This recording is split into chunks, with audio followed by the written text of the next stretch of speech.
ജയിലിലെ തടവുകാരുടെ വേതനം ഉയർത്തിയതിൽ വിശദീകരണവുമായി മുഖ്യമന്ത്രി പിണറായി വിജയൻ. ന്യായമായ വേതനം നൽകണമെന്നത് ഭരണഘടനാ തത്വമാണ്. 2016 മോഡൽ പ്രിസൺ മാനുവൽ പ്രകാരം 3 വർഷത്തിലൊരിക്കൽ വേതനം ഉയർത്തണം.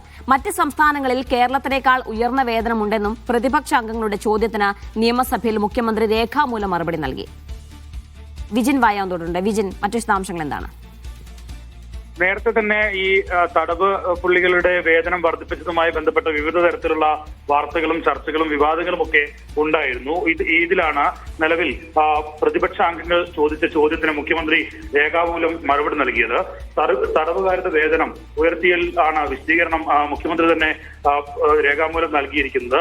ന്യായമായ വേതനം നൽകണമെന്നാണ് ഭരണഘടനാ തത്വം. സുപ്രീം കോടതി ഇക്കാര്യം വ്യക്തമാക്കിയിട്ടുണ്ട്. 2016 മോഡൽ പ്രിസൺ മാനുവൽ പ്രകാരം 3 വർഷത്തിലൊരിക്കൽ വേതനം വർദ്ധിപ്പിക്കണമെന്നാണ് എന്നാണ് ചട്ടം. അതിന് മുൻപ് വേതനം പരിഷ്കരിച്ചത് 2018 3 വർഷം കഴിഞ്ഞ സാഹചര്യത്തിലാണ് ഇങ്ങനൊരു പരിഷ്കരണം നടപ്പിലാക്കിയിട്ടുള്ളത് എന്നുള്ളതാണ് മുഖ്യമന്ത്രി തന്നെ മറുപടിയായി പറഞ്ഞത്. മറ്റു സംസ്ഥാനങ്ങളിൽ കേരളത്തിനേക്കാൾ ഉയർന്ന വേതനം നൽകുന്നുണ്ടെന്നും മുഖ്യമന്ത്രി മറുപടിയിൽ വ്യക്തമാക്കുന്നു. ജീന, ശരി, വിജിൻ വായാതോടാണ് വിവരങ്ങൾ നൽകിയത്.